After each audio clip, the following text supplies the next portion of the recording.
Aiwa silks, Kasaragod, Kanhangad, Mangalore. പ്രതിസന്ധിയിൽ നിന്നും പ്രതിസന്ധിയിലേക്ക്, അങ്ങനെ വേണം വിശേഷിപ്പിക്കാൻ.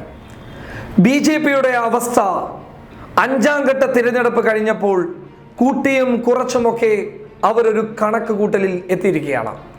അവരാദ്യം പറഞ്ഞു, അമിത്ഷാ അടങ്ങുന്ന, അരുൺ ജെയ്റ്റ്ലി അടങ്ങുന്ന നേതാക്കന്മാരൊക്കെ ആദ്യം പറഞ്ഞു ഞങ്ങൾക്ക് ഒറ്റക്ക് ഭൂരിപക്ഷം നേടുമെന്ന്, പാർലമെന്റിൽ ഒറ്റകക്ഷിയായി ഞങ്ങൾക്ക് നിൽക്കാൻ സാധിക്കുമെന്ന് അവർ ഒരേ സ്വരത്തിൽ വിളിച്ചു പറഞ്ഞു. പക്ഷേ ഈ സ്വരമൊക്കെ അഞ്ചാം ഘട്ട തിരഞ്ഞെടുപ്പ് കഴിയുമ്പോൾ BJPയുടെ നേതാക്കൾക്ക് ഇല്ലായിരുന്നു. അതിൻ്റെ ഏറ്റവും വലിയ ഉദാഹരണം എന്ന് പറയുന്നത് RSSൽ നിന്നും കടന്നു വന്ന് BJPയുടെ ദേശീയ ജനറൽ സെക്രട്ടറിയായി മാറിയ രാം മാധവ് മാധ്യമങ്ങളോട് പറഞ്ഞ കാര്യം തന്നെയാണ്. രാം മാധവ് പറഞ്ഞു, ഒരിക്കലും ഞങ്ങൾക്ക് കേവല ഭൂരിപക്ഷത്തിലെത്താൻ സാധിക്കുകയില്ല എന്നുള്ളത്. അത് വിശദമായി RSS കണക്ക് കൂടിയിട്ടുണ്ട്. രാം മാധവിൻ്റെ പ്രസ്താവന എന്ന് പറയുന്നത് അത് RSSന്റെ സ്വരമായി നമ്മൾക്ക് കാണാൻ വേണ്ടി സാധിക്കണം.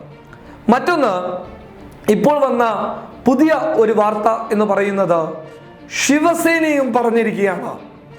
BJPയുടെ സഖ്യകക്ഷിയായിട്ടുള്ള ശിവസേനയുടെ പ്രമുഖ നേതാവ് സഞ്ജയ് റാവുത്ത് മാധ്യമങ്ങളോട് പറഞ്ഞിരിക്കുകയാണ് BJPക്ക് കേവല ഭൂരിപക്ഷം നേടാൻ സാധിക്കുകയില്ല എന്ന്.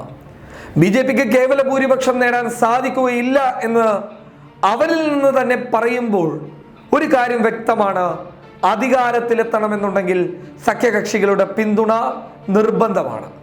ആ സഖ്യകക്ഷികളിൽ ആരെങ്കിലും ഒരാൾ BJPയെ നിർണായകമായ ഒരു സാഹചര്യത്തിൽ ചതിച്ചു കഴിഞ്ഞാൽ അധികാരത്തിലെത്താൻ സാധിക്കുകയില്ല എന്നതാണ് നേതാക്കന്മാരുടെ വിശദീകരണം.